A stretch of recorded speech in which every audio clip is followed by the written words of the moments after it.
আমি অল্প সময় কথা বলতে চেয়েছি, দুইটা আমলের কথা বলেই বিদায় নেব ইনশাআল্লাহ।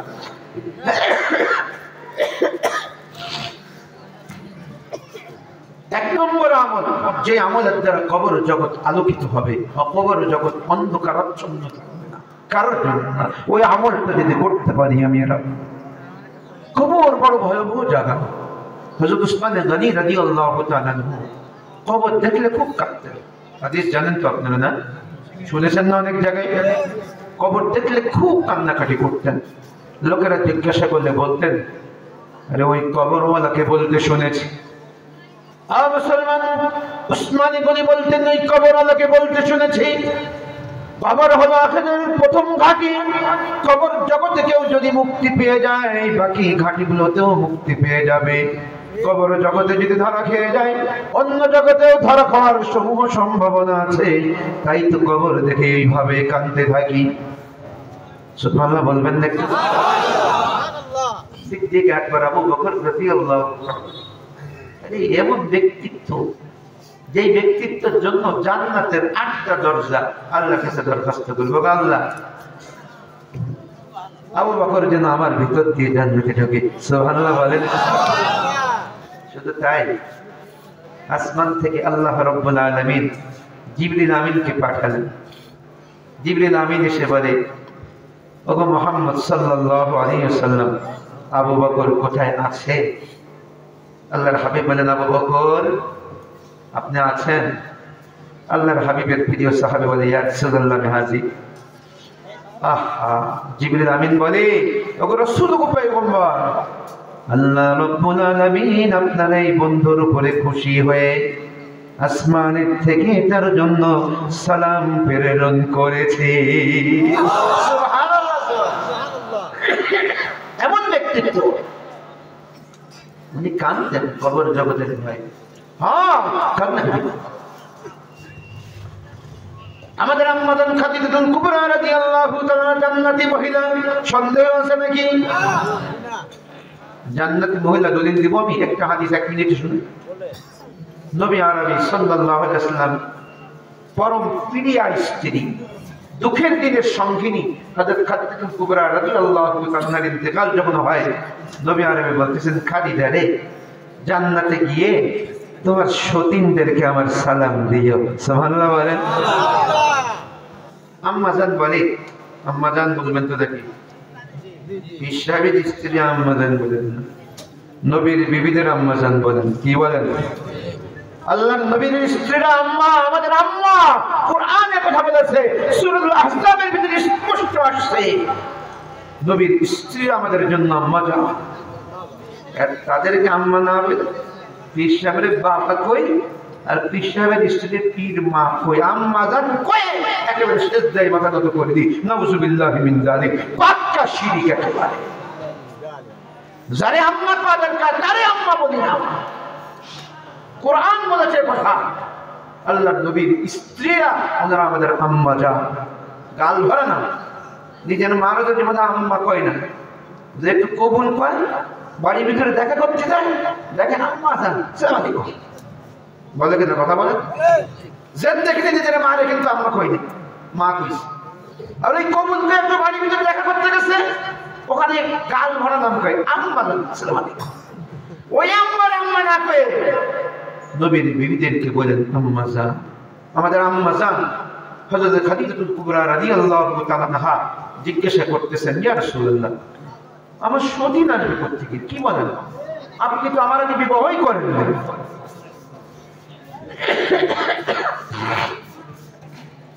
আপনি তো আমার আগে বিবাহই করেন না, আপনি আমার সতীন কোত্থেকে আসলো? আমি কি একাই? আর তো কেউ নেই। আল্লাহর হাবিব ডাক দিয়ে বলেন, ও খাদিজা রে, তোমার কথা সত্য, প্রশ্ন সত্য, তবে খাদিজা রে ভালো করে শুনে নাও, ইসলামের জন্য, দ্বীনের জন্য, আল্লাহ রাব্বুল আলামিনের দ্বীনকে জমিনের বুকে প্রতিষ্ঠা করার জন্য দুইজন রমণী পৃথিবীতে এমন অতিবাহিত হয়ে গেছেন, যারা নিজের ইসলাম গ্রহণ করার কারণে তাদের উপরে জুলুম অত্যাচারের স্টিম রুলার এসে গেছিল। কারো উপরে জুলুম অত্যাচারের স্টিম রুলার চালানো হয়, কাউকে নানান ভাবে নিন্দা করা হয়, পুরস্কার করা হয়। এমন দুইজন রমণী আল্লাহ রাব্বুল আলামিনের দুনিয়ায় এসেছিলেন, যাদের উপরে আল্লাহ রাব্বুল আলামিন এমন খুশি হয়েছেন যে জান্নাতের মধ্যে আমি নবী মুহাম্মদুর রাসূলুল্লাহ সাল্লাল্লাহু আলাইহি সাল্লামের সঙ্গে তাদের বিবাহ দিয়ে দিবে। সুবহানাল্লাহ। একজন হলেন ফিরআউনের স্ত্রী হযরতে আসিয়া, আর একজন হলেন হযরতে মারিয়াম। ও খাদিজা, তাই বলেছি তোমার সতীনদেরকে আমার সালাম দিও। সুবহানাল্লাহ। সেই খাদিজাতুল কুবরার অনেক চিন্তা ছিল, কবরের চিন্তা ছিল, খুব কবরের চিন্তা ছিল। কিন্তু আমি আর আপনি জান্নাতের সার্টিফিকেট পেয়েছি? কেউ সরাসরি পেয়েছি সাহাবে কেরামের মতো? 10 জন সাহাবীকে একসঙ্গে রাসূল বলেছিলেন আবু বকর ফিল জান্নাহ, ওমর ফিল জান্নাহ, উসমান ফিল জান্নাহ, আলী ফিল জান্নাহ, আব্দুর রহমান ইবনে আউফ ফিল জান্নাহ। 10 জনের নাম ধরে বলেছিলেন। হযরত ফাতিমার কথা বলেছেন, হযরত হাসান হুসাইনের কথা বলেছেন, অন্যান্য সাহাবীর কথাও বলেছেন, সাহাবে কেরামের কথা বলেছেন। আমি আর আপনি তো জান্নাতের সুসংবাদ পাইনি। সাহাবে কেরাম জান্নাতের সুসংবাদ পাওয়ার পরেও যদি কবরের চিন্তায় ওনারা পেরেশান থাকতে পারেন, আমাদের কি পরিমাণ পেরেশান থাকা দরকার। আল্লাহু আকবার, আল্লাহু আকবার। অথচ 24 ঘন্টার মধ্যে 10টা মিনিট সময় কি হয় একটু কবরের চিন্তা করার?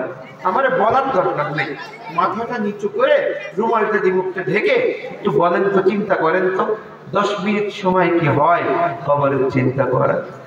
24 ঘন্টা 6 ঘন্টা ঘুমা, 18 ঘন্টা কৃষক কৃষি কাজ করে, চাকরিজীবী যাওয়া আসা মিলে, ছেলে মেয়ে নিয়ে আনন্দ ফুর্তি করা মিলে 18 ঘন্টা কাটিয়ে দেয়। ব্যবসায়িক তো 18 ঘন্টাই ব্যবসার চিন্তায় মশগুল থাকে। কবর নিয়ে চিন্তা করার সময় কি আমাদের আছে? কথা বলেন। ভয়াবহ ঘাটি ও মুসলমান, বড় ভয়াবহ ঘাটি কবর। আহা, নবী সাল্লাল্লাহু আলাইহি ওয়াসাল্লাম বলছেন হয়তো জান্নাতের একটি টুকরা হবে, বাগান হবে, না হয় জাহান্নামের একটি গর্ত হবে।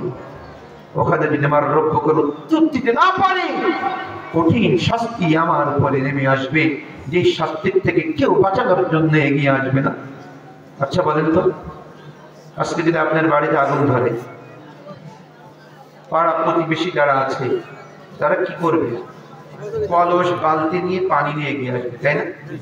আপনার বাড়িতে আগুন ধরেছে, আপনি তো বুঝতেছেন আমি কুষ্টিয়ার মানুষ, সুতরাং কুষ্টিয়ার ভাষা তো আপনারা কুমারখালী আর খুকসা, আমরা মিরপুরের মানুষ। 2 থানার ভাষার ভিতরে মেলা তারতম্য হওয়ার কথা নয়, একটু তারতম্য আছে। আপনারা শহরের কাছে, আপনাদের ভাষা অনেক ভালো, আর আমি হয়তো গাঁও গ্রামের, আমার ভাষা একটু খারাপ। এমন অসুস্থতা নাই যে বোঝা যায় না। বোঝা যাচ্ছে না? একটু বোঝা গেলে কথা বলবেন আমার সাথে। আর রাগ হলে বলেন, আমি এখনই শেষ করে দোয়া করে দেবো ইনশাআল্লাহ। রাগ হচ্ছেন? কে কে রাগ হচ্ছেন? হাত তুলে দেখান তো, কে কে রাগ হচ্ছেন? কেউ রাগ হচ্ছেন না? মাশাআল্লাহ, মাশাআল্লাহ। বলছিলাম একজনের বাড়ি আগুন দিচ্ছে, আপনার বাড়ির পাশে যার যার সামর্থ্য নেই, কেউ বালতি নিয়ে, কেউ কলস নিয়ে পানি নিয়ে গিয়ে যায় নেভানোর জন্য। কি বলেন, তাই না? তাই তো নাকি? আর যদি কোনো যুবক হয়, এই যে এক যুবক ভাই বসে আছে, এনার মধ্যে কোনো যুবক যদি হয়, ফায়ার সার্ভিসের নম্বর যদি থাকে, উনি ফোন দেয়, আমার বাড়ির পাশে আগুন লেগেছে, দ্রুত আসেন। কি বলেন, ফোন দেয় কি? তাই না? তাই তো নাকি? ওনারা এসে আগুন দেবে। কিন্তু মুসলমান, আমার ছোট্ট একটি প্রশ্ন আছে। আমাকে যখন কাফনের কাপড় দিয়ে মুড়িয়ে কবরে রেখে আসা হবে, আমার কবরে যদি আগুন দাও দাও করে জ্বলতে থাকে, কে ফায়ার সার্ভিসে ফোন দিবে? কে বালতি আর কলস নিয়ে গিয়ে আসবে? কে পাইপ নিয়ে গিয়ে এসে মোটরের সুইচ অন করবে? কে? কথা বলুন। ও মুসলমান, তামাম পৃথিবীর কেউ নাই আমার কবরের আগুন নিভাইতে আসবে।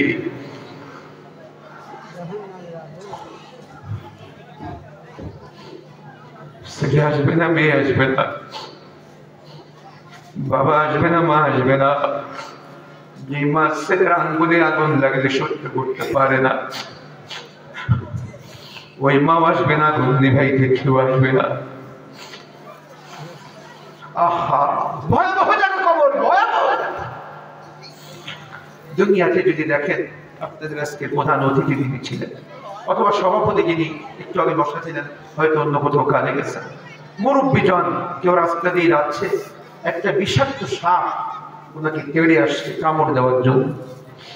যেই আপনারা দেখেন না কেন, তার অন্তরে দয়া কম থাকুক আর বেশি থাকুক, ওই লোকটাকে বাঁচানোর চেষ্টা করবে না? কথা বলেন না কেন?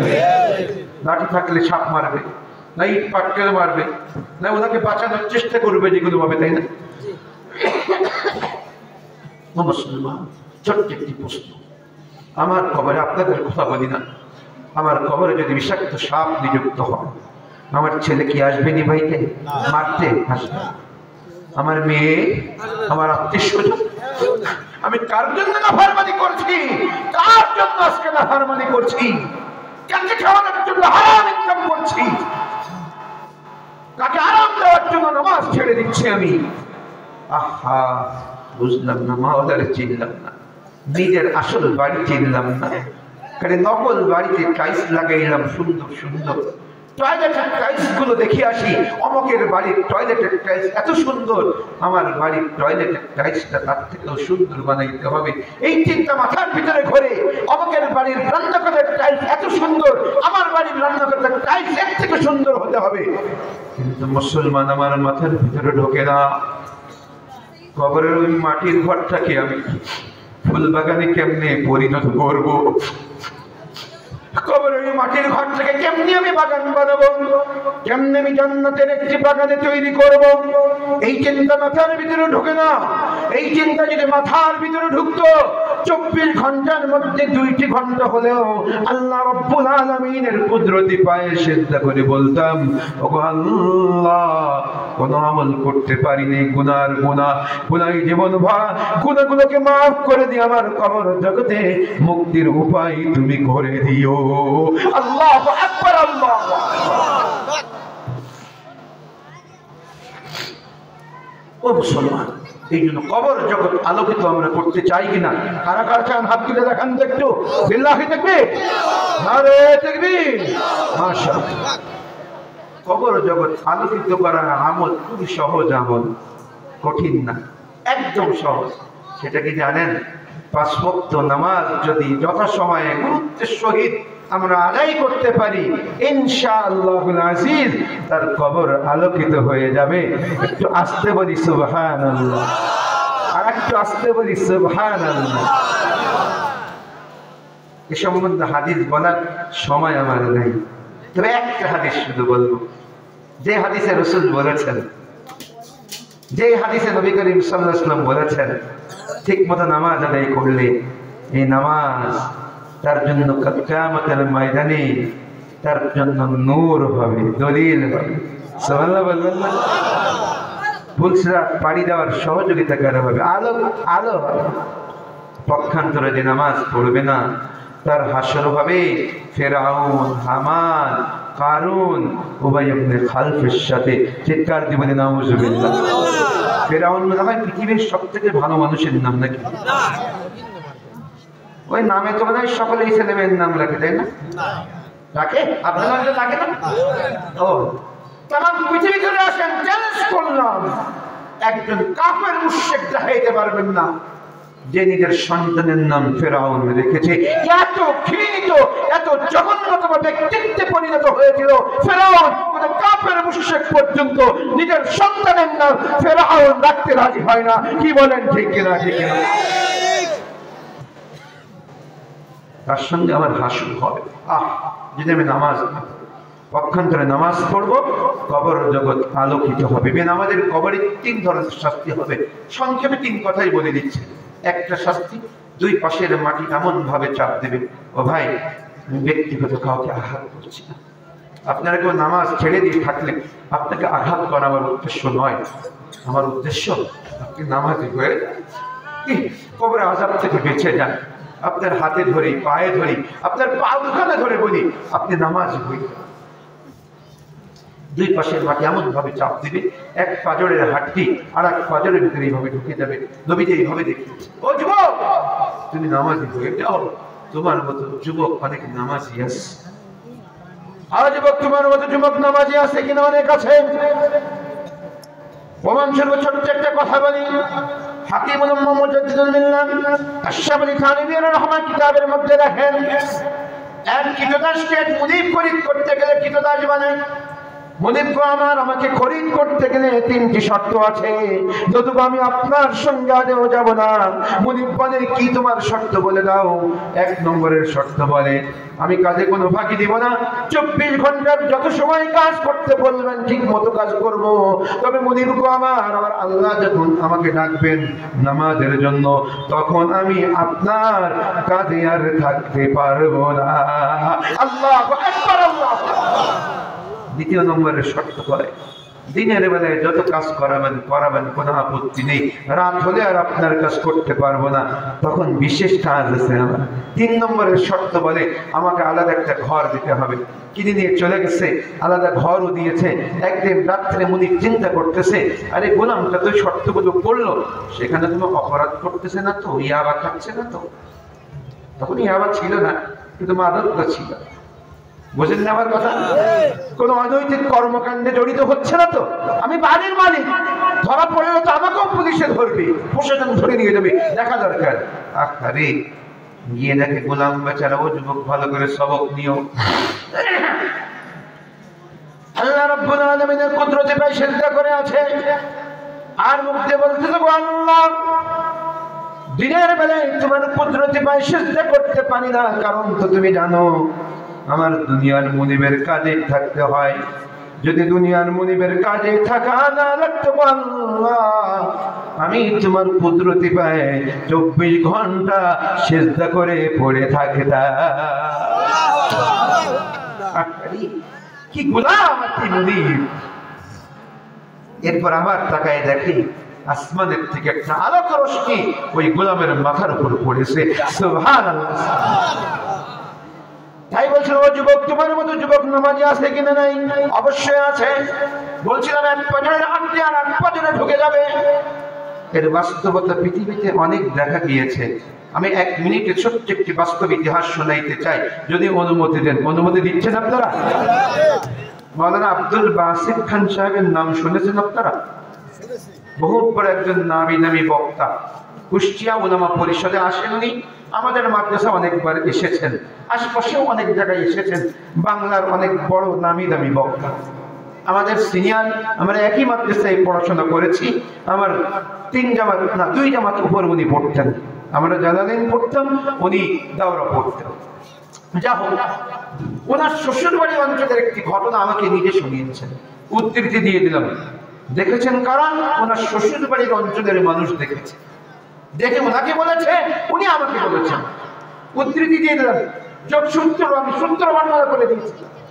মিশর কোনো ভয় নেই উনি আমাকে বলেছেন ওনাকে ওনার শ্বশুরবাড়ির লোকজন বলেছেন যারা চাক্ষুষদর্শী চোখে দেখে ওনার শ্বশুরবাড়ির অঞ্চলে এক লোক ছিল নামাজ পছন্দ করতো না নামাজ দিলেও করতো না কেউ পড়তে চাইলে পছন্দ করতো না কারখানার মালিক কারখানার শ্রমিকরা যখন নামাজে যেতে চাইতো ছুটি চাইতো বলতো নামাজে যাবি যা তবে এই সময়টা কারখানার কাজ করলে কিছু ইনকাম হইতো মানে খোঁচা মারা ব্যঙ্গাত্মক কথা বলতো কিন্তু যাদের ইমান তাজা ছিল তারা মালিকের কথা উপেক্ষা করে আল্লাহর হুকুম পালন করতে নামাজ পড়তে চলে যেত এই অবস্থায় চলতেছে ইতিমধ্যে হঠাৎ একদিন মারা গেছে ওই লোকটা কারখানার মালিক ধনী মানুষ তো মারা গেলে জানাজার লোকের অভাব নেই দেখেন না ধনী মানুষ মারা গেলে লোকে লোকারণ্য হয়ে যায় আর আমার মতো ধনী গরিব মারা গেলে তখন লোকও পাওয়া যায় না খাটলা ওঠানোর অথচ জানাজা পড়া এক মুসলমানের আর এক মুসলমানের উপর হক এটা তার প্রাপ্য ধনী হোক গরিব হোক জানাজায় যেতে হবে এটা জরুরি যা হোক এরপরে কবরে নামানোর পালা কবরে যেই নামাচ্ছে 2 জন লোক নামাচ্ছে কবরে যেই নামিয়েছে 2 পাশের মাটি এমন ভাবে চাপ দিয়েছে একজন উঠতে সক্ষম হয়েছে আরেকজন সক্ষম হয় নাই তার হাঁটু পর্যন্ত মাটির ভিতরে আটকে গেছে কোদাল দিয়ে খুঁটা দিয়ে মাটি খনন করে তারপরে পাও বের করা লাগছে আল্লাহু আকবার বাস্তবিক মুসলমান দ্বিতীয় নম্বরের শাস্তি কবরের মধ্যে এখন দাও দাও করে জ্বলবে। 3 নম্বরের শাস্তি বিষাক্ত সাপ নিযুক্ত করা হবে, একবারে দংশন করবে, 70 গজ মাটির নিচে চলে যাবে, আবার উঠে আসবে, আবারও দংশন করবে, আবার 70 গজ মাটির নিচে চলে যাবে। এইভাবেই কিয়ামত পর্যন্ত চলতে থাকবে। পক্ষান্তরে একজন মুমিন মুসলমান যে নামাজ আদায় করেছে, নামাজবিহীন মুসলমান হওয়া যায় না। যুবক হোক বুড়ো হোক কেউ মুসলমান হতে পারে না নামাজবিহীন। পক্ষান্তরে যেই লোকটি যেই মুমিন মুসলমান পাঁচ ওয়াক্ত নামাজ ঠিকমতো আদায় করবে, আল্লাহর হাবিব বলেন আল্লাহ রাব্বুল আলামিন তার জিম্মাদার হয়ে যান, তাকে আল্লাহ তাআলা কবরে হাসরে ফুলসিরাতে বিনা হিসাবে পার করে জান্নাত পর্যন্ত পৌঁছে দিবে। একটা আমল বলেছি, আর একটা আমল শুনবেন, কবরের সঙ্গী হবে। আমি ওয়াদা রক্ষা করবো, ওয়াদার খেলাফ করবো না, আগেই বলি। 4 প্রশ্ন। 2 নম্বরের আমল কবর জগতের সঙ্গী হবে যদি আপনার ওই আমলটি করতে পারেন। সে আমলটি কি শুনবেন? আল্লাহর কালাম কোরআনে কারীমকে যদি কেউ বন্ধু বানাইতে পারে তাহলে কবর জগতে তার সঙ্গী হয়ে। সুবহানাল্লাহ বলবেন না একটু? বাকি কোরআনে কারীমকে সঙ্গী বানাবো কেন, বন্ধু বানাবো কেন? প্রশ্ন হয় না? কোরআনে কারীমকে বন্ধু বানাবো কেমন? আমি খুব সহজে 4টি প্রসেস বলে দেবো, খুব সহজে 4 কথাই, লম্বা করবো না, আগেই বলেছি। 4 কথায় 4টি প্রসেস বলে দেব। এই 4টি প্রসেস গ্রহণ করতে পারলে আল্লাহ তাআলা আপনাদেরকে, আল্লাহর কালামকে আপনাদের জন্য বন্ধু বানিয়ে দিবেন। ওই বন্ধু দুনিয়ার বন্ধুর মতো না, স্বার্থ টান করলে ভেঙে পড়বে। বন্ধু বিপদে পড়ছে, সবাই ধরে ধরে মারতেছে, বন্ধু দৌড়ায় চলে এসে বড় বাসা বেঁচে গেছি, আমার বন্ধুদের সবাই ভালো মতো সাইজ করতেছে। ও কি বাচ্চা না মরছে? কথা বলেন, ও কি বন্ধু না শত্রু? বন্ধু ওখান থেকে বন্ধুরে রেখে আসতে পারতো? আল্লাহ তাআলা কোরআনে কারীমকে যে বন্ধু বানিয়ে দিবেন, ওই বন্ধু স্বার্থপর বন্ধু হবে না, কবরের পাশে থাকবে, ফুলসিরাতের পাশে থাকবে, হাসরের ময়দানে কাঠগড়ায় সাথে থাকবে, জান্নাতে পৌঁছে পর্যন্ত সাথে থাকবে। সুবহানাল্লাহ বলেন, সুবহানাল্লাহ বলেন। 4টি কাজ মুসলমান 4টি কাজের প্রথম নম্বরের কাজ হলো কোরআনে কারীমের তেলাওয়াত শিখে কোরআনে কারীমের তেলাওয়াত করা। আপনাদের অঞ্চলের সবাই তো কোরআনে কারীমের তেলাওয়াত করতে পারে, তাই না? আমাদের এই মিরপুরের ভিতর সাথে নাটি গ্রামে অনেকেই আছে যারা কোরআনে কারীমের তেলাওয়াত করতে পারে না, আছে অনেকে। আপনারা তো মাশাআল্লাহ মাদ্রাসার আশপাশের মানুষ, প্রতিবেশী, আপনারা তো সবাই মনে হয় কোরআনে কারীমের তেলাওয়াত করতে পারেন। আমি আমার বিশ্বাসের জায়গা থেকে বলতেছি, আহা আহা, যদি না পারি মুসলমান তেলাওয়াত শিখে প্রতিদিন একটা করে হরফ শিখবো। মাদ্রাসার কাছে আবেদন করবো, মাদ্রাসার সুযোগ্য মুহতামিম আমার বন্ধুবর হযরত মাওলানা মুফতি আবু সাঈদ সাহেবকে বলবো বয়স্ক শিক্ষার ব্যবস্থা করবেন। ভ্যান চালক, অটো চালক, দিন মজুর সারাদিন মাথার ঘাম পাম ফেলে রুটি রুটির ব্যবস্থা করে সন্ধ্যায় আপনার কাছে আসবে, এশার পরে আসবে, ওনাদেরকে কোরআনে কারীমের তেলাওয়াত শিখিয়ে দিবেন। একদিনে 1 হরফ শিখতে না পারে 1 মাসে 1 হরফ শিখবে, 30 মাসে 29 হরফ শিখবে। শিখতে শিখতে যদি মারা যায় আল্লাহ তাআলা কোরআনের ছাত্র হিসাবে কাল কিয়ামতের ময়দানে উঠাবেন। সুবহানাল্লাহ। কোরআন শিক্ষা করা ফরজ, যেমন তেমন কোনো বিষয় নয়। বলবেন হুজুর এত বয়সে এখন দিব্যা মোটা হয়ে গেছে, উচ্চারণ হয় না। সালমান ফারিসি যখন ইসলাম গ্রহণ করেছিলেন বয়স কত ছিল? মুফতি সাহেবকে জিজ্ঞেস করে নেবেন, মুফতি আবু সাঈদ সাহেবের কাছে, এই হুজুরের কাছে জিজ্ঞাসা করে নেবেন। উনি ছিলেন পারস্য দেশের, তার মানে বর্তমান যেটাকে ফ্রান্স বলা হয়, ফ্রান্সের ভাষা কি আরবি ছিল? কথা বলেন। সে ফ্রান্সের মানুষ ছিলেন, অনেক বয়স ইসলাম গ্রহণ করেছেন, উনি কোরআন শেখেন নাই। সিদ্দিক আকবর আবু বকর রাদিয়াল্লাহু তাআলা যখন ইসলাম গ্রহণ করেছেন ওনার বয়স 38 বছর, উনি কোরআন শিখেন নাই। সহজ কঠিন কিছু না, আসলে আমাদের অন্তরে এটা ঢুকায় না, এটাকে কাজ মনে করি না। মানুষ যেটাকে কাজ মনে করে ওটা করেই ছাড়ে যে কোনো ভাবে। কিন্তু যুবক যদি মনে করে ওই মেয়েটারে বিয়ে করবই, সলে বলে পলে কৌশলে, হাসতো কেন, বাস্তবতা করবেই, কোনোভাবে শেষ পর্যন্ত রাজি না হলে ওটা উঠাই নিয়ে চলে যাবে, হয় কিনা কথা বলে? ও যুবক, তুমি কঠিন থেকে কঠিনতর কাজ যখন নিজের কাজ মনে করো ওটা শিখতে পারো, কোরআনে কারীম শিখতে পারো।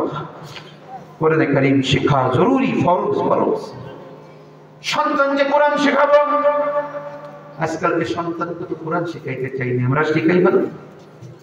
মোবাইল একটা ছেড়ে দিই, খাইতে চাই না, আব্বু খাও খাও, দেখো আর খাও।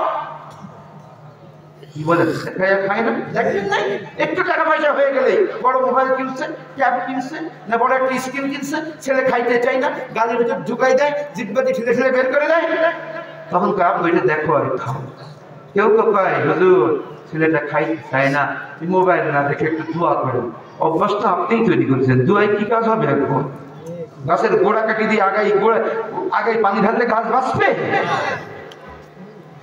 আমাদের আকাবির পূর্বপুরুষ যেমন ছিলেন না। খাজা কুতুবউদ্দিন বখতিয়ার কাকি ছোট্ট বালক মায়ের মাদ্রাসায় রেখে আসছে, হুজুর গো সন্তানকে কোরআন শিখিয়ে দিবেন। উস্তাদ কি বলে, পড়ো। আশ্চর্যের বিষয় হলো, পড়তে বলার সাথে সাথে সূরাতুল ফাতিহা থেকে শুরু করে 15 পারা পর্যন্ত মুখস্থ শুনিয়ে দিলে উস্তাদ বিস্মিত হয়ে যায়। সন্তান সাথে করে মায়ের কাছে গিয়ে বলে, ও কুতুবউদ্দিনের মা, আপনারা বললেন আপনার সন্তান কোরআন পড়তে জানে না, অথচ সে 15 পারা মুখস্থ শুনিয়ে দিল, রহস্যটা কোথায় বুঝতে পারলাম না। সুবহানাল্লাহ। ভিতর থেকে কুতুবউদ্দিনের মা বলে, হুজুর আমিও বুঝছিলাম না, তবে এখন আমার ব্রেনে আসছে। বিষয়টা হলে আমি নিজে কোরআনে কারীমের 15 থেকে 18 পারার হাফেজা। হুজুর আমি আমার সন্তান ভূমিষ্ঠ হওয়ার পরে, ও মা ও বোন ভালো করে শুনে নিন কথাগুলো, আমার মা বোনের অনেক কাজে লাগবে। অনেক মা বোন আছে সন্তান ভালো চায়, সন্তান আল্লাহর ওলি হয়ে যায়, এইটা চায়, কিন্তু নিজের রাত দিন 24 ঘন্টার 18 ঘন্টা কি যেন এমন চাপে আর কি যেন বেহায়াপনা উলঙ্গপনা দেখতে থাকে। কি বলেন ঠিক না? শুধু মাকে দোষ না, আপনাদেরও দোষ আছে।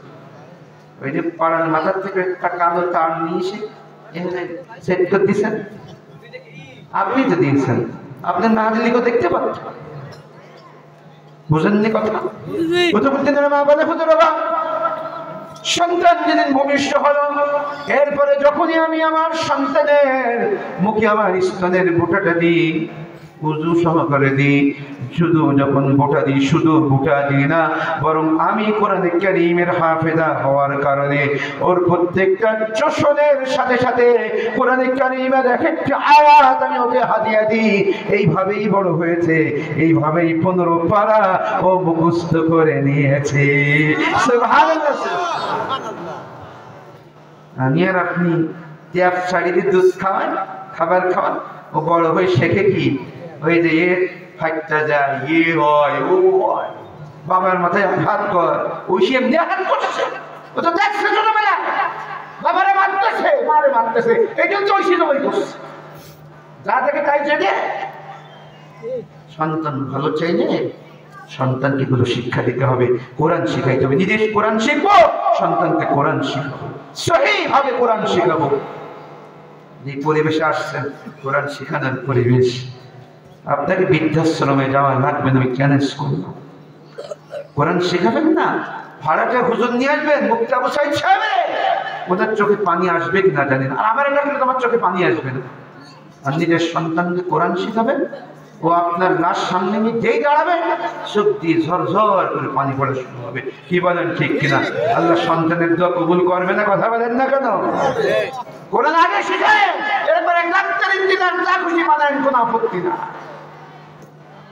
আগের দিন আমার মসজিদ, জুমার মসজিদে, আজকে না, জুমার মসজিদে কয়েকদিন আগে আমার এক মুসলিম দেখে, হুজুর দাঁড়ান, নামাজ পড়ে জরুরি কাজে যাচ্ছে। কি করতে ডাকো, এত জরুরি ডাকতেছে? হুজুর আপনার একটা মজার কথা দেখাবো। আমি বললাম মজার কথা দেখার সময় নেই, ও ফেসবুক খুলতেছে, মোবাইল। আমি বললাম ফেসবুক আমি দেখি না, আমার দেখাবা না, ওগুলো বেশি একটা আমি দেখি না, বিশেষ প্রয়োজন হলে একটু খুলি। দেখেন শিক্ষণীয় বিষয়, আপনার ওয়াজেও কাজে লাগবে। আমি এই কথা বলবো, আচ্ছা বলো দেখি, দেখি। ও দেখাচ্ছে, লেখা আছে এক ছেলে ব্যারিস্টার, উকিল ব্যারিস্টার বলে না, ব্যারিস্টারি পড়িয়েছে বাবা, বড় একজন ব্যারিস্টার হয়েছে, ওকালতি করে ব্যারিস্টারিগিরি করে। বাবা মারা গেলে বাড়ি আসছে, জানাজার জন্য সব কিছু তৈরি হয়েছে। ইমাম সাহেব আল্লাহু আকবার, প্রথম তাকবীর, দ্বিতীয় তাকবীর, তৃতীয় তাকবীর বলছে। এর ভিতরে ইমাম সাহেব শোনে চিৎকার দিয়ে কেঁদে উঠছে। ইমাম সাহেব তো কত হতমত হয়েছে, থতমত খেয়ে গেছে, আরে কে চিৎকার দিয়ে কান দেখুন। পরে চিন্তা করছে নামাজ তো শেষ করতে হবে। নামাজ শেষ করে দেখে ওই যে ব্যারিস্টার কাঁদতেছে। সালাম ফিরাই দিয়ে গিয়েছে, কাছে গিয়ে বুঝাচ্ছে, ভাই প্রত্যেকেরই বাবা মা থাকে, চলে যায়, আল্লাহর আমানত আল্লাহ নিয়ে গেছে, কান্দে কি হবে, আপনি নামাজ পড়েন, কোরআন তিলাওয়াত করেন, গান সদকা করে বাবার জন্য কিছু করেন। বুঝছেন, যতই বুঝতে ততই কান্দে। ইমাম সাহেব সহ অন্যরা জিজ্ঞাসা করতেছে, ভাই কান্দেন কি কারণ বলে? এক পর্যায়ে বলতেছে, কান্দি কেন শুনবেন, শোনেন। বুক ফেটে যায়, আমার কলিজা ফেটে যায়। আমার বাবার লাশ নিয়ে সামনে ইমাম সাহেব দাঁড়ালেন, আল্লাহু আকবার বললেন। মাইকে আস্তে আস্তে আমার শুনতে পেলাম ইমাম সাহেব কি যেন পড়ে। আমার ডানের লোক বামের লোক কারো আল্লাহু আকবার বলার পরে কি যেন পড়তে লাগলো। দ্বিতীয় তাকবীরের পরেও কি যেন পড়তে লাগলো, তৃতীয় তাকবীরের পরেও কি যেন পড়তে লাগলো। আমি তো কিছুই জানি না, আল্লাহু আকবার টুকু জানি, এছাড়া কিছুই জানি না। আমার কলিজা ফেটে গেল, বুক ফেটে গেল। আমার বাবা আমার শিক্ষিত বানাইছে, লক্ষ লক্ষ টাকা আমার পিছনে খরচ করেছে, কিন্তু আমার বাবা আমার সুশিক্ষায় শিক্ষিত করে নাই। এমন শিক্ষা আমার দিয়েছে, বাবার লাশটা সামনে করে কোন দোয়াটি পড়তে হয় এটাও জানি না। আল্লাহু আকবার, আল্লাহু আকবার। চিন্তা করা দরকার, আমার ছেলেটা পারে তো, আমার নাতি ছেলেটা পারে তো, চিন্তা করা দরকার। হুজুরে ডাকবেন, চোখে পানি নাও আসতে পারে, সন্তান জানাজা পড়াবে, চোখে পানি আসবে, কাঁদবে আল্লাহর কাছে।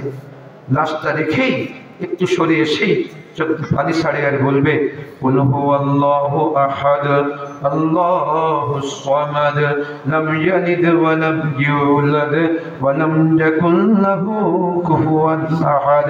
তিনবার পড়বে। আল্লাহর হাবিব বলেন, এক খতম কোরআনে কারীম তেলাওয়াতের নেকি আমার আল্লাহ তার বাবার কবরে পৌঁছে দিবে। তারা মাঠে পাড়িয়ে দিন, তাদের কাড়া দুটোষী, তারা হাট্টিমা টিম আকডুম বাকডুম ঘোরাডুম সাদে ঢাক ঢোল ঝাঁঝর বাজে, বসতে বসতে চলল ডুলে, ভুলে গেল কমলাপুরি বিয়েটা, সূর্য মামার বিয়েটা। এটা পড়লি 1000 নাকি তো হবেই, 500 100 হবে না, 10টা তো হবেই।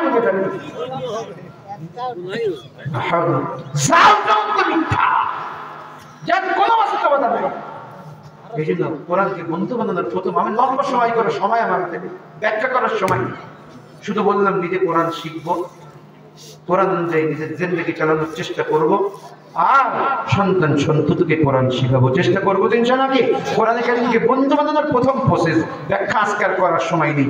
আল্লাহ যদি কোনো সময়, আমি প্রত্যাশী নয়, আশপাশে কোথাও আসি, সেদিন মনে করে দিন শোনাবো ইনশাআল্লাহ। দ্বিতীয় নম্বর প্রসেস, মাঝে মাঝে কোরআন কারীমের তেলাওয়াত শুনবো। বলবেন হুজুর কোথায় শুনবো? মাদ্রাসায় আসবেন, হেফজখানার পাশে বারান্দায় দাঁড়িয়ে যাবেন, বসে যাবেন, যে 10 মিনিট কোরআন শুনবো আমি। হুজুর নিষেধ করবে? হুজুর নিষেধ করলে আমার কাছে ফোন দিয়ে আমি হুজুরে বলে দেবো যেন নিষেধ না করে। নিষেধ করবেন না, নিষেধ করবে না, দেখছেন ভালো মতো নিষেধ করবে না, আরো খুশি হবে আলহামদুলিল্লাহ। কোরআন শোনার নির্দেশ আল্লাহ তাআলা আল্লাহর রাসূলকে দিয়েছেন। হযরত উবাই ইবনে কাব রাদিয়াল্লাহু আনহু তেলাওয়াত করতেছেন, আল্লাহর নবী আসছেন, হযরত উবাই ইবনে কাব রাদিয়াল্লাহু আনহু তেলাওয়াত বন্ধ করে দিয়েছেন। কই তেলাওয়াত বন্ধ করলেন? পড়ো, আমারে আল্লাহ তাআলা পাঠিয়েছেন তোমার তেলাওয়াত শুনতে। আহারে, হযরত উবাই ইবনে কাব রাদিয়াল্লাহু আনহু কেঁদে দিয়েছেন, কেঁদে বলে, ইয়া রাসূলুল্লাহ, আল্লাহু সাম্মানি, আল্লাহকে আমার নাম ধরে বলছে, আমি উবাই ইবনে কাবের তেলাওয়াত শুনতে খুশি লাগছে না? আল্লাহর হাবিব বলেন, ও উবাই ইবনে কাব, আল্লাহু সাম্মাকা, ও উবাই ইবনে কাব, তোমার তেলাওয়াত, তোমার নাম ধরে তোমার তেলাওয়াত শুনতে আমাকে আল্লাহ রাব্বুল আলামিন নির্দেশ দিয়েছেন। তুমি তেলাওয়াত করো, আমি শুনতে থাকবো। আব্দুল্লাহ ইবনে মাসউদ রাদিয়াল্লাহু তাআলা আনহুকে আল্লাহর হাবিব বললেন, ও আব্দুল্লাহ, তেলাওয়াত করো, আমি তোমার তেলাওয়াত শুনবো। এজন্য মাঝে মাঝে কোরআন কারীমের তেলাওয়াত শুনতে হয়। ওমর ফারুক রাদিয়াল্লাহু তাআলা আনহু আল্লাহর রাসূলের মাথা আনতে যাচ্ছিলেন, হেদায়েত পেয়েছিলেন অনেকগুলো কারণের মধ্যে অন্যতম কারণ হলো বোনের দরজার দ্বারায় কোরআন কারীমের তেলাওয়াত শুনেছিলেন। তাহা মা আনজালনা আলাইকাল কুরআনা লিতাশকা। আল্লাহু আকবার। রাস্তা দিয়ে যাচ্ছেন, 10 মিনিট সময় আছে, ওই বারান্দায় এসে বসে শুনে যে চায়ের স্টলে চায়ের কাপ বাম হাত দিয়ে ধরে ডান হাতে খবরের কাগজ নিয়ে কাটানোর জন্য আমাদের সময় হয় ঘন্টাকে ঘন্টা। আপনাদের অঞ্চলে এমন মানুষ তো নাই, চায়ের স্টলে কোনো মানুষজন দেখা যায় না। আমাদের অঞ্চলে এরকম বহুত আছে, চায়ের স্টলে মুরব্বী বাজান, 80 বছরের বুঝো মানে বুড়ো মুরব্বী বাজান, সেও দেখি বসে বসে এরকম কি যেন দেখে। কথায় কথা মনে পড়ে, আমি আসছি কি তার 10 বছর আগে ওই আমাদের কুষ্টের দৌলতপুরে মাহফিলে যাচ্ছে একটা গাড়ি নিয়ে, আশিক করে একটা ড্রাইভার গাড়ি চলে যেত, ও রাস্তা ভুলে গেছে। আমি বললাম টেনশনের কারণ নেই, অনেক রাত হয়ে গেছে, আমি প্রধান বক্তা, 9:30 বেজে গেছে, তখন শীতের রাত, কনকনে শীত, আমি 10টায় আমার ওয়ার্ড তো যাচ্ছি। বললো তুমি কোনো টেনশন করো না, সামনে যাও, চায়ের স্টলে গেলে কিছু মুরব্বী বাজান পাওয়া যাবে নিশ্চয়। সত্যি গেছি, যাই দেখি এক চায়ের স্টলে একদম চায়ের কাপ হাতে নিয়ে ওই দেখি নাচানাচি হচ্ছে, চাটকের মতো চেয়ে চেয়ে দেখতেছে। আমি গিলাস নেমে বলছি, ও চাচা খবর না দাদা, খবরে দাদা কোনো খবর নেই, কোনো খবর নেই, ও চাচা খবর নিয়ে কোনো খবর নেই। শেষ পর্যন্ত গাড়ি থেকে নামে গায়ে হাতে চাচা রাস্তা হারিয়ে গেছে, অমুক জায়গায়, ও বাবা রাস্তা অমুক জায়গা, এই দিকে সামনে গেলেই মা পেতে চলে যাবে। ওই জায়গায় বসে লম্বা সময় কাটানোর সময় আমাদের হয়। আহারে কোরআনী প্রতিষ্ঠানের বারান্দায় বসে কোরআন শোনার সৌভাগ্য হয় না, আল্লাহ তাআলা আমাকে কবুল করেন। আহা ফজরের নামাজের পরে 10 মিনিট কোরআন পড়বো, এই সময় আমার হয় না। ছোট্ট আমল বলে দিই, নবীজি বলেন 10 বার সূরা ইখলাস যদি কেউ তেলাওয়াত করে বিসমিল্লাহ সহকারে, আমি একটু বাড়িয়ে বলছি বিসমিল্লাহ সহকারে, জান্নাতের মধ্যে একটি সুন্দর অট্টালিকার বালাখানা তৈরি হয়। সুবহানাল্লাহ বলেন। সাহাবা একরাম জিজ্ঞেস করলেন, ইয়া রাসূলুল্লাহ যদি 20 বার পড়ি? আল্লাহ রাসূল বললেন 2টি বালাখানা তৈরি হয়। সুবহানাল্লাহ বলেন। সাহাবা একরাম বিস্মিত বললেন, কত তোমার ফারুক বলে, ইয়া রাসূলুল্লাহ 30 বার পড়লে তো ঠিকই হবে, কি এত দিবে? আল্লাহ রাসূল কয়, ও ওমর, আল্লাহর খাজানায় কোনো কিছুর কমতি আছে? আল্লাহ তাআলা সর্বময় ক্ষমতার অধিকারী। সুবহানাল্লাহ। একটু ফজরের পরে কোরআন কারীমের তেলাওয়াত করবেন, কিছু না পারেন সূরা ফাতিহা 3 বার পড়েন, সূরা ইখলাস 10 বার পড়েন, যেই সূরা পারেন ওইটাই পড়তে থাকেন, তবু কোরআনের সঙ্গে একটা বন্ধুত্ব কায়েম হয়ে যাবে। 3 নম্বর, 2টা পদে আর 2টা পছন্দ করে দোয়া করে দেবো ইনশাআল্লাহ মাহফিল কমিটির অনুমতি নিয়ে। 3য় নম্বর, কোরআনে কারীমের খুব তাজিম করব, খুব সম্মান করব, ইজ্জত করব। কেমনে কোরআনে কারীমের তাজিম হবে, ইজ্জত হবে? খুদ কোরআন যেটা আছে কোরআনের কপি, ওইটাকে ইজ্জত করতে হবে, ওইটা যেখানে সেখানে রাখবো না। প্রধানমন্ত্রী যেখানে সেখানে থাকে না, নির্ধারিত বাড়িতে থাকে। প্রেসিডেন্টের নির্ধারিত বাড়ি আছে না? আমার আল্লাহর কালামের দাম কি প্রধানমন্ত্রীর চেয়ে কম না বেশি? 1 মণ বেশি, 2 মণ, 5 মণ, 10 মণ তুলনা করা যায়? সুতরাং কোরআন রাখার জন্য নির্ধারিত আলাদা জায়গা থাকবে, যেখানে আর কারোর জায়গা হবে না। প্রধানমন্ত্রীর বাস হবে না, আর কেউ থাকতে পারে না। কোরআন রাখার জন্য আলাদা নির্ধারিত জায়গা থাকবে, অন্য কোনো জিনিস সেখানে থাকতে পারে না, পারে না, পারে না। এটা কোরআনের তাজিম আর কোরআনের ইজ্জত। চেষ্টা করবো তো ইনশাআল্লাহ নাকি? প্রত্যেকের ঘরে কোরআন আছে, পারলে কোরআনের বিলাপ লাগাই দেবো। না পাকে দিক বা ঢাকার জন্য কত দামি কাপড়, এই যে প্রথমে নিচে গেঞ্জি, তারপরে এই জুব্বা, এটা কিনে দিয়েছে আমার এক বন্ধু, মদিনার থেকে কিনে দিয়েছিল 100 রিয়াল দিয়ে। 100 রিয়াল মানে 3300 টাকা, যেটা গায়ে আছে আমার বন্ধু কিনে দিয়েছে। মদিনা শহরের সফরে ছিলাম, মদিনায় এক দোকানে নিয়ে বললে এটা কিনে দিলাম, দিল 100 রিয়াল দিয়ে, তার মানে 3300 টাকা। তারপরে আবার ছোট্ট একটা কোট আছে গায়ে, 1800 টাকা দিয়ে কিনে, এটা আমার হাদিয়ে দিয়েছে আমার এক বন্ধু। এটা না পাকে খুঁজতে নেই, মলমূত্র বের হয়, রক্ত বের হয়, সব না পাক। এটা ঢাকার জন্য এত সুন্দর কাপড়, আল্লাহর কালামটা ঢাকতে পারি না। মসজিদে যাবেন, গ্রামগঞ্জের মসজিদে দেখবেন সভাপতির গায়ে ময়লা নেই, সেক্রেটারির গায়ে ময়লা নেই, ইমামের গায়ে ময়লা নেই, মুয়াজ্জিনের গায়ে ময়লা নেই। আলমারির মধ্যে, তাকের মধ্যে আস্তে করে হাত দেবেন, দেখবেন কোরআনের উপরে এক গাদা ময়লা। দেখবেন বাস্তবতা আছে। অধপতন কোন কারণে আমরা বুঝি না। আল্লাহর কালামের বেইজ্জতি করলে অধপতন আসবে, আসবে, আসবে, লাঞ্ছিত বঞ্চিত হব, হব, হব। কত সুন্দর।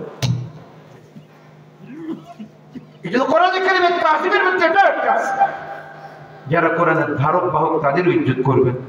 আলেম ওলামা, সত্য তালিব ইলম, এই যে মাসুম বাচ্চাগুলো এখানে দাঁড়িয়ে কোরআন পড়ে, যখন কোরআন পড়ে ওই মুহূর্তে ওর থেকে দামি আর কেউ নেই বুঝছে। ওর ঠোঁটের থেকে দামি কোনো ঠোঁট নাই, ওর জিহ্বার থেকে দামি কোনো জিহ্বা নাই, ওর মুখ থেকে দামি কোনো মুখ নাই। যখন সে তেলাওয়াত করে, যে ওদেরকে কি করবেন না, হাতে হেও করবেন না, ওদের মাথায় হাত দিতে পারা যাবে না। কথা বলেন না কেন? ওদের সম্মান করবেন, ইজ্জত করবেন, ওদের দাম আছে। আল্লাহ তাআলা ফেরেশতাদের পাঠিয়ে দেন নূরের ফেরেশতাদের পর বিছানোর জন্য। আমি আপনি ইজ্জত করব না? আমি আপনি কোথায় ইজ্জত করবো না? ইজ্জত করতে বাধ্য। কোরআন ইজ্জত করবো, কোরআন ওয়ালাদের ইজ্জত করবো। কোরআনের আলেম যারা, তাদের ইজ্জতের বিকল্প। তারা কোরআনী আলেম যারা, তাদের সঙ্গে বিদ্বেষ পোষণ করবো, কপাল পুড়িয়ে যাবে, পুড়িয়ে যাবে, পুড়িয়ে যাবে। কবরে কেবলামুখী করে শোয়াই দিলে মুখ ফিরে যাবে অন্যদিকে। দিন বোঝার চেষ্টা ওলামা ইকরাম ছাড়া করবো না, ওইদিকে যাওয়ার সুযোগ নেই, তাই সেদিকে আমি যাচ্ছি না।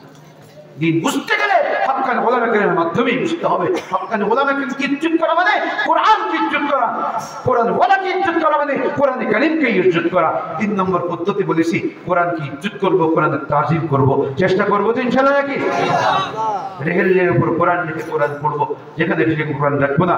কোরআন তেলাওয়াতের আগে দুরূদ শরীফ পড়ে নেবো, এটাও কোরআনের ইজ্জত। তেলাওয়াত যখন করবো অন্য কোনো দিকে খেয়াল রাখবো না, একমাত্র মনোনিবেশ করবো কোরআনের দিকে, আল্লাহর দিকে মনোনিবেশ করবো। আল্লাহ তাআলা আমার কথা শুনতেছেন, তেলাওয়াত শুনতেছেন আর বলতেছেন তুমি পড়ো, কত সুন্দর করে তেলাওয়াত করতে পারো, এইভাবেই পড়বো ইনশাআল্লাহ। কোরআনের তাজিম। 4 নম্বর, কোরআনী প্রতিষ্ঠানগুলোর সহযোগিতা করবো, লেগে থাকবো। আমি সম্মানিত একটা হাদিস বলবো 2 থেকে 3 মিনিটে, বলেই আমার কথা শেষ। হাদিসটা হলো, কোরআনে কারীমের একটি আয়াত আছে, ওয়াআল্লামা আদামাল আসমাআ কুল্লাহা, সূরাতুল বাকারার মধ্যে একটি আয়াত আছে। ওয়াআল্লামা, আমি কালেকশন করব না, উঠা রাখবে না, আমি হাদিসটা বলে শেষ, কালেকশন তো হয়ে গেছে। আপনারা কেউ মনে করবেন না হুজুর মানে আবার লেবু সিপার মতো চাপবে না, আমি আর চাপবো না, না আমি আর চাপবো না, আমি আগেই বলছি। আমি কি করবো, একটু আপনাদের ফজিলতের জন্য এই কথাটা বলে চলে যাবো শুধু। এই আয়াতের ব্যাখ্যা ইমাম রাজি রাহমাতুল্লাহ আলাইহি তাফসীরে কাবীরের মধ্যে একটি হাদিস উল্লেখ করেছেন। হাদিসটা অনেক লম্বা, আমি কোনাকুনি পাড়ি দিয়ে 2 থেকে 2.5 মিনিটে শেষ করে দেব। কোরআনের আলেমকে আল্লাহ তাআলা কাছে ডাকবেন, হাফেজ রব্বানি, আলিম হাক্কানি, এই দুজন হাফেজ, এই দুজন হাফেজকে পাঠিয়ে দিল এখান থেকে। এদের নেকি এরা পড়বে, এদের ছাত্র পড়াবে, তার ছাত্র পড়াবে, তার ছাত্র পড়াবে, কিয়ামত পর্যন্ত এরা যে নেকি কামাই করবে, নেকির একটা অংশ আজকে বা আগে বা পরে যারা এই যে এখানে টাকা দিয়েছেন, কবরে বসে ফিলাক্সি লোডের মতো পাইতে থাকবেন, পাইতে থাকবেন, পাইতে থাকবেন। সুবহানাল্লাহ বলেন, সুবহানাল্লাহ বলেন। আমার উস্তাদ মুহতারাম শাইখুল হাদিস আল্লামা আজিজুল হক সাহেব রাহমাতুল্লাহ, নাম শুনেছেন অনেকে? জাতীয় শাইখুল হাদিস যাকে বলা হয়তো, বর্তমানে শাইখুল হাদিস আল্লামা মামুনুল হকের নাম শুনেন না? ওনার আব্বা জান, ওনার আব্বা আমার পিরানপুরি উস্তাদ, আমি বুখারী পড়েছি ওনার কাছে, খুব মহব্বতের উস্তাদ। 5 বছর ওনার কাছে ছিলাম আমি, 5 বছর। তো উনি একটা কথা বলতেন, জীবনের প্রারম্ভে শুরুতে গোপালগঞ্জের এক নদীর পাশের এক মাদ্রাসায় উনি পড়েছিলেন। নদীর পাশে মাদ্রাসা মক্তব ছিল আর একটা মসজিদ ছিল। একসময় নদীর ভাঙনে মাদ্রাসাও ভেঙে যায়, সাথে সাথে মসজিদটাও ভেঙে যায়। উনি বলতেন মসজিদ যারা করেছিল, যে টাকা যারা দিয়েছিল, তাদের সওয়াব পাওয়া শেষ হয়ে গেছে, কারণ মসজিদে তো নামাজ পড়ে না এখন, ওটা ভেঙে গেছে তাই। বুঝেননি আমার কথা? কেউ তার নামাজ পড়ে না, আর যারা নামাজ পড়ছে তারাও মারা গেছে, সওয়াব আর পাচ্ছে না। কিন্তু ওই মক্তব যারা করেছিল, ওই মাদ্রাসা যারা টাকা দিয়েছিল, তারা আজও নেকি পাচ্ছে, কিয়ামত পর্যন্ত নেকি পাবে। কেন? আমি এখনো তো জীবিত আছি, আমি আমল করি। আমার কাছে লক্ষ লক্ষ ছাত্র হাদিস পড়েছে, কোরআন পড়েছে। আমার ছাত্রদের কাছে লক্ষ লক্ষ ছাত্র কোরআন পড়েছে, হাদিস পড়েছে। পড়তে থাকবে, কিয়ামত পর্যন্ত যারা পড়বে তাদের নেকির একটা অংশ ওই যে মক্তবে যারা টাকা দিয়েছিল, ওদের কবরে ফিলাক্সি লোডের মতো অটোমেটিক যাইতেই থাকবে। বিকাশ নম্বর দেওয়া আছে, এমনি বিকাশে জমা হইতে থাকবে, এমনি জমা হইতে থাকবে। পিন নম্বর উঠাইতে গেলে কিচ্ছু লাগবে না। পিন নম্বর কাল কিয়ামতের ময়দানে আল্লাহ তাআলা দিয়ে দিবেন, আপনি উঠাবেন আর জান্নাতে যাবেন। সুবহানাল্লাহ। আজকে 2টা ছেলে পাগড়ি দিলেন না, যা আমল করবেন দেখি আপনারা সবাই পাবেন। হ্যাঁ অবশ্যই, আল্লাহ রাসূলের কথা, আমার বানানো কোনো গল্প বলে যাচ্ছে না, হাদিস শোনাচ্ছে না। তো কোরআনের আলেম হাফেজকে আল্লাহ তাআলা দেখি বলবেন তোমারে মাফ করে দিলাম, গুনাহ তো করি, মনে হয় না আমাদের? ফেরেশতা নাকি? গুনাহ তো হবেই, আমার দ্বারাও গুনাহ হয়, বাকি তওবা করার চেষ্টা করি। গুনাহ যখনই হয়ে যায় 2 রাকাত সালাত তওবা পড়ে আল্লাহর কুদরতে গায়ে সিজদা করে বলি, ওগো আল্লাহ তুমি বানাইছো, রক্ষা করছো, লালন পালন করতেছো, কেমনে তোমার নাফরমানি করে ফেললাম গো আল্লাহ, মাফ করে দাও, জন্মের মতো তওবা করছি, আর করব না। ওগো আল্লাহ ক্ষমা করে দাও। এইভাবে ক্ষমা চাই উলামায়ে কেরাম। আল্লাহ রাব্বুল আলামিন কাছে থেকে বলবেন, ইলম দিয়েছিলাম, গুনাহ করেছো, ক্ষমা চেয়েছো, মাফ করে দিয়েছি, কিন্তু মনে আসেনি বান্দা অমুক অমুক গুনাহ করছি না, ক্ষমা চাও নাই, আজকে তারপরও ধরবো না, মাফ করে দিলাম, জান্নাতের টিকিট দিয়ে দিলাম, জান্নাতে চলে যাও। সুবহানাল্লাহ, জান্নাতের টিকিট নিয়ে জান্নাতের প্রধান ফটকে চলে যাবে। হাদিস শোনাচ্ছি, বানানোর কথা নয়। ওই জায়গায় যাওয়ার পরে জান্নাতের শীতল বাতাস গায়ে লাগবে, মনোরম দৃশ্য দেখে ফেলবে, সুঘ্রাণ নাকে লাগবে, এগুলো দেখে সুখে জান্নাতে ঢোকার জন্য পাগল ফিরে হয়ে যাবে, এখনই ঢুকতে হবে জান্নাতে, আর দেরি হবে না, পর হবে না। এমন সময় নিশ্চিন্ত বাড়িয়া একদম দৌড়ে ভিতরে থাকবে। হাদিসে নিশ্চিন্ত বাড়িয়া নাই, আমি বোঝানোর জন্য বলেছি, বুঝেননি কথা? হুজুর দাঁড়ান, হুজুর দাঁড়ান, চিল্লা চিল্লাই কে? হুজুর দাঁড়ান কে চিল্লায়? দেখবে চিনা চেনা মনে হয় না, পাশে আসলে চিনি ফেলবে, ভাই দৌড়াচ্ছে কি হয়েছে? হুজুর চিনছেন না, চিনবো না মানে ভালো করে চিনছি। আপনার বাজারে গেলে আপনার টাকা দিয়ে চা খাওয়াইতেন, আমার চা খাইতে দিতেন না, আমার টাকা দিয়ে। ছেলেমেয়ে অসুস্থ হলে হাসপাতালে নিয়ে যেতেন, ছেলেমেয়ে ভাত না থাকলে ভাত দিতেন, কোনো সময় রডের দরকারে রড দিতেন, সিমেন্টের দরকারে সিমেন্ট দিতেন, যা চাইতেন তাই দিতেন। আমি এগুলো উদাহরণস্বরূপ বলছি, হাদিসে এই শব্দগুলো নেই। বলবে যে হ্যাঁ আপনার সঙ্গে কোরআনের কারণে সম্পর্ক ছিল, এই কথা বলবে। কোরআনের কারণে আপনার সাথে কি ছিল? সম্পর্ক ছিল। আপনিও কোরআনের খাদেম ছিলেন, আমি আমার সাধ্য মতো কোরআনের খেদমতে নিয়োজিত থাকতাম, এই কথা সেদিন বলবে। হাদিসে এমন আসছে, আমি উদাহরণ বোঝানোর জন্য 2-4টি কথা উপমা বলেছি। হাফাজ যখন তাই কর, হাফাজ কি হলো, হুজুর আমরা আল্লাহ কাঠ গড়ায় উঠেছে, কাঠে উঠে বলছে এই তোর জন্য জাহান্নাম অবধারিত, তবে যা হাসরের ময়দান ঘুরিয়ে দেখ কোন নবীর সঙ্গে সম্পর্ক ছিল কিনা, অথবা নবীর ওয়ারিস উলামায়ে কেরামের সঙ্গে সম্পর্ক ছিল কিনা, যাদেরকে এখন কিছু কিছু মানুষ টুপিওয়ালা দাড়িওয়ালা গালি দিচ্ছে। অনেক টুপিওয়ালা দাড়িওয়ালা ডাক্তার ইঞ্জিনিয়ার বলে দিনদার হয়ে দিনদারের দাবি করে, আমরাই দিনদার, আমাদের কাছে দিন শিখতে হবে। ওই সমস্ত মানুষগুলো হত্যার ওলামায়ে কেরামকে গালি দেওয়ার চেষ্টা করতেছে, বিদ্বেষ পোষণ করতেছে, কপাল পুড়ে গেছে, কি বলেন ঠিক কিনা? বলবে বিপদে পড়ছিলাম, আল্লাহ বলছে যাও কোন হাফেজ, যাও কোন নবীর সঙ্গে অথবা নবীর ওয়ারিস আলেম ওলামার সঙ্গে সম্পর্ক ছিল কিনা যাও, যদি থাকে ডেকে আনো, যে তোমার সম্পর্কে তোমার সপক্ষে সুপারিশ করে, আমি আল্লাহ কথা দিলাম তোমাকে মাফ করে জান্নাত দিয়ে দিব। সুবহানাল্লাহ। হুজুর একটু যাবেন, হাত ধরে টানাটানি করবে, হুজুর একটু যাবেন, বিপদ আছে। হুজুর বলবে যাবো না মানে কি কর? ওলামায়ে কেরাম দুনিয়ায় জনগণের সঙ্গে গাদ্দারি করে নেই, আজকে আমিও তোমার সঙ্গে গাদ্দারি করবো না, চলো যাবো। আল্লাহ পর্যন্ত যাবে, সেখানে অনেক কথোপকথন আল্লাহর সঙ্গে হবে, লম্বা করতে চাইনি। এক পর্যায়ে আল্লাহ তাআলা বলবেন, আরে তোমার টিকিটও ঠিক রাখবো, তোমার বন্ধুর জন্য নতুন একটা টিকিট আমি ইস্যু করে দিলাম। সুবহানাল্লাহ। কোরআন প্রতিষ্ঠানে লেগে থাকবে। এই প্রতিষ্ঠানগুলোকে তলাবিহীন ঝুড়ি মনে করবেন না। তলাবিহীন ঝুড়ি বোঝা? ঝুড়ি আছে তলা নেই, শিকড়বিহীন গাছ মনে করবেন না। আস্তে করে টান দেওয়ানো উঠে যাবে, অত সোজা না। এই দিনই শিক্ষা প্রতিষ্ঠানগুলো, কওমি মাদারিসগুলো, এই শিখর সাতগুলো জমিনের নিচ পর্যন্ত বিস্তৃত, আর এই শাখা পোশাখা আর সে মহল্লা পর্যন্ত বিস্তৃত। একটা শাখা যদি মজবুত করে ধরতে পারেন, আশা করা যায় আপনাকে টানতে টানতে জান্নাত পর্যন্ত পৌঁছে দেবে ইনশাআল্লাহ। ইনশাআল্লাহ। এই জন্য বলছিলাম কোরআনে কারীম বন্ধু বানানোর সংক্ষেপে 4টি প্রসেস বলেছি। কোরআনকে যদি বন্ধু বানাইতে পারি লাভ হবে কি? কবর জগতে যাবেন, আযাবের ফেরেশতা চারিপাশ দিয়ে কিলকিল করে ঘেরাও করে নেবে। পায়ের দিক দিয়ে ঢুকতে গেলে কোরআন বলবে, তুই কি ভেবেছিস আমার বন্ধু একা একা নয়? আমি আছি আমার বন্ধুর কাছে দাঁড়িয়ে, পায়ের দিক দিয়ে ঢুকতে পারবি না, এই পায়ের উপরে দাঁড়িয়ে আমার বন্ধু তাবারাকাল্লাযী তেলাওয়াত করত, এই পায়ের উপরে দাঁড়িয়ে আমার বন্ধু সূরা ফাতিহা তেলাওয়াত করত, এই পায়ের উপরে দাঁড়িয়ে আমার বন্ধু সূরা ইয়াসিন তেলাওয়াত করত, এই পায়ের উপরে দাঁড়িয়ে আমাকে তেলাওয়াত করত। আল্লাহ রাব্বুল আলামিন খুশি হয়ে আল্লাহর বান্দার জন্য আমাকে বন্ধু বানিয়ে দিয়েছে। ঢুকতে দিব না, ডান দিকে ঢুকতে দিব না, বাম দিকে ঢুকতে দিব না, মাথার দিকে ঢুকতে দিব না। এমন একটি হুঙ্কার দিবে ফেরেশতা, ওই ফেরেশতার হুঙ্কার শুনে শত শত গজ দূরে ছিটকে পড়ে যাবে। সুবহানাল্লাহ, সুবহানাল্লাহ। আর কাল কিয়ামতের ময়দানে তো ব্যারিস্টার হবে, ব্যারিস্টার হাদিস, স্পষ্ট হাদিস। দুইটা জিনিস আল্লাহর সাথে ঝগড়া করবে। হাদিসের শব্দ ঝগড়া, ঝগড়া। সে ঝগড়ায় জিতবে কিনা জানেন?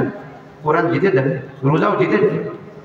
কোরআন বলবে আল্লাহ তোমার বান্দারে ঘুমাইতে দিনে, ঘুমাইতে দিতে তো পড়ে দিয়ে, কিন্তু ওরা 3:30 4টে যেই বাস্তব ওরা আমি জাগাই দিতাম, আমার তেলাওয়াত করবি না, আমার বন্ধু বানাবি না। আহারে কি ঠান্ডা পানিতে উসু করতো, আহারে আরামের ঘুম ত্যাগ করতো, ঠান্ডা পানিতে উসু করে যায় নামাজে দাঁড়িয়ে তোমার সঙ্গে কথা বলতো। যেই বলতো আলহামদুলিল্লাহি রাব্বিল আলামিন, তুমি আসমান থেকে বলতে হামিদানি আবদি, আমার বান্দা আমার প্রশংসা করেছে। তোমার এই বান্দা বলতো আর রহমানুর রহিম, তুমি বলতো আসনানি আবদি। আমার এই বন্ধু যাই বলতো মালিক ইয়াউমিদ্দিন, তুমি বলতো মানজানি আবদি। আমার এই বন্ধু যাই বলতো ইয়াকা না'বুদু ওয়া ইয়াকা নাস্তাঈন, তুমি বলতে হাদা বাইনি ওয়া বাইনা আবদি, এটা আমার মাঝে আমার বান্দার মাঝে ভাগাভাগি। ওয়ালি আবদি মা সালা, আমার বান্দা যা চেয়েছে সব আমি দিয়ে দিব। সুবহানাল্লাহ, সুবহানাল্লাহ। আজকে আমারে তুমি জান্নাতে দিয়ে আমার বন্ধুরে জাহান্নামে দিবা, হবে না। আল্লাহ রাসূল বলে কোরআন ওই ঝগড়ায় জিতে যাবে, তো বন্ধু চলো জান্নাতে যাই। জান্নাতে যাওয়ার পরে নিচতলায় দাঁড়াবে, অনেক তালা। ওই বন্ধু পেরেশান আর কিছু নেই, লিফট আছে, তবে লিফটের বাটন চাপতে হবে না, লিফটের বাটন হলো তোমার মুখ। আমাদের মুখস্থ করছিল না, নামাজে দাঁড়ায় দাঁড়ায় পড়তাম, আজকে পড়ো আর চড়ো। ইকরা ওয়ারতাকি ওয়ারাত্তিল কামা কুনতা তুরাত্তিলু ফিদ দুনিয়া, পড়ো আর উপরে চড়ো। সুবহানাল্লাহ, সুবহানাল্লাহ। এজন্য দুটো আমল করা যাবে না? নামাজ পড়া যাবে তো ইনশাআল্লাহ নাকি?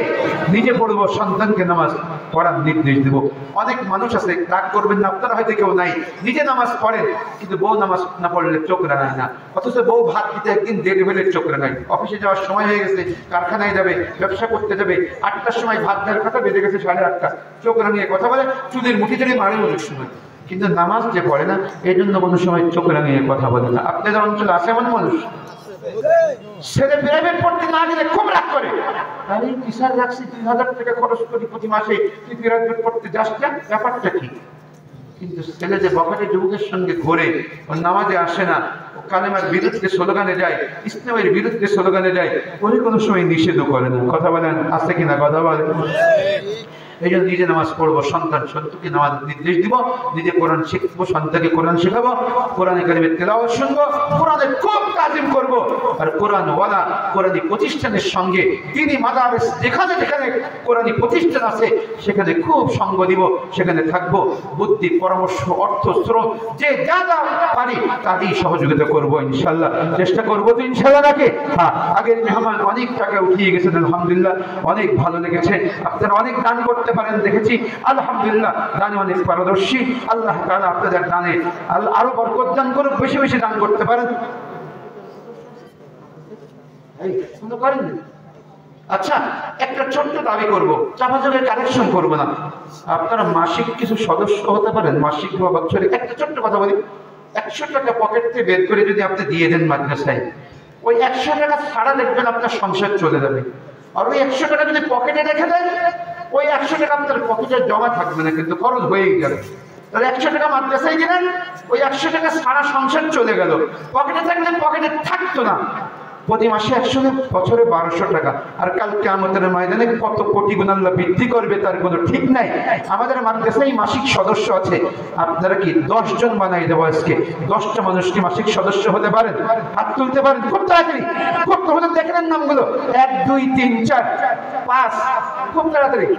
অনেকে হবে আলহামদুলিল্লাহ মাসিক সদস্য, বাৎসরিক সদস্য, নামগুলো একটু লিখে নেন, তাড়াতাড়ি হাত তুলে লিখে নেন। এদের নিয়ে বছরে একটা কাজ করবেন, বছরে একবার দাওয়াত করে একটু ডাল ভাত খাওয়াবেন, ওনাদের স্মরণ করাবেন ভাই আপনি মাসিক সদস্য, মাসে মাসে টাকাগুলো দিয়ে দিবেন, ইজ্জতের সহিত কালেকশন। উনি আপনি গেলেই বুঝবে হুজুর আমার মাসিক টাকা দিতে আসছে, আগের থেকে বের করে রাখবে, চাওয়ার প্রয়োজন হবে না, এটা করবেন, অনেক ফায়দা হবে। আমরা করেছি, আমাদের মাদ্রাসায় সর্বপ্রথম একজন হয়েছিল, এখন তো আলহামদুলিল্লাহ 350-এর উপরে হয়ে গেছে মাসিক সদস্য। প্রতি মাসে সেখান থেকে 35 থেকে 35-40 হাজার টাকা। যে একটু সময় দিচ্ছি, আপনারা রাগ করছেন, 5টা মিনিট সময় আমার দিবেন, আপনাদের মাদ্রাসার সামনে বয়ান করবে না, শুধু নামগুলো লিখে দেবো, এরপরে 5 মিনিট করবো না, 1 মিনিট সংক্ষিপ্ত দোয়া করে ছাড়িয়ে দেবো ইনশাআল্লাহ।